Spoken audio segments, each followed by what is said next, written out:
Hello बच्चों, चलिए प्रश्न देखते हैं। आवृतबीजियों में दोहरे निषेचन का अर्थ है दो अंड कोशिकाओं का दो नर युग्मकों के साथ संलयन, अंड कोशिका का नर युग्मकों के साथ दो बार संलयन, एक नर युग्मक का अंड कोशिका के साथ तथा अन्य नर युग्मक का सिनर्जिड के साथ संलयन, एक नर युग्मक का अंड कोशिका के साथ तथा अन्य नर युग्मक का द्वितीयक नाभिक के साथ संलयन।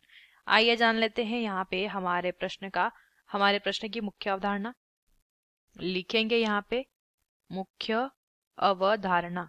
हमारे प्रश्न की मुख्य अवधारणा यहाँ पर संबंधित है, हमें बताना है दोहरे निषेचन के बारे में। दोहरे निषेचन से संबंधित प्रश्न दिया है। देखिए, दोहरा निषेचन जो है कहाँ पर दिया गया है पहले वो समझ लेते हैं। आवृतबीजी पादप। आवृतबीजी पादप में दोहरे निषेचन की बात की गई है। आवृतबीजी पादप ऐसे पौधे होते हैं जिनमें बीज में क्या पाया जाता है, बीज में आवरण होता है या बीज आवरण में बंद होते हैं।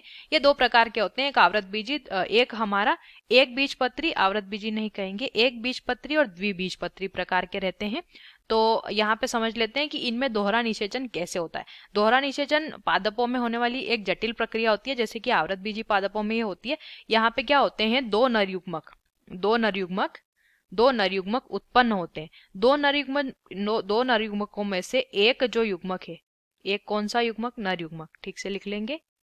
इन दोनों नर युग्मकों में से एक नर युग्मक का संलयन मादा के अंड से हो जाता है और बचा हुआ एक नर युग्मक जो होता है, एक और जो नर युग्मक है उसका संलयन द्वितीयक नाभिक के साथ हो जाता है।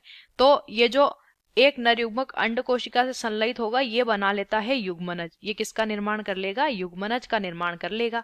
और ये जो एक नर युग्मक और द्वितीयक नाभिक का संलयन यहाँ पे होता है, इसके द्वारा भ्रूणपोष का निर्माण होता है। किसका, भ्रूणपोष का निर्माण होता है। तो पहला विकल्प दिया है दो अंड कोशिका का दो नर युग्मकों के साथ संलयन, इसे दोहरा निषेचन नहीं कहते हैं। अंड कोशिका का नर युग्मकों के साथ दो बार संलयन, ये गलत दिया हुआ है। फिर से देखिए यहाँ पे सिनर्जिड दिया है, ये भी गलत होगा।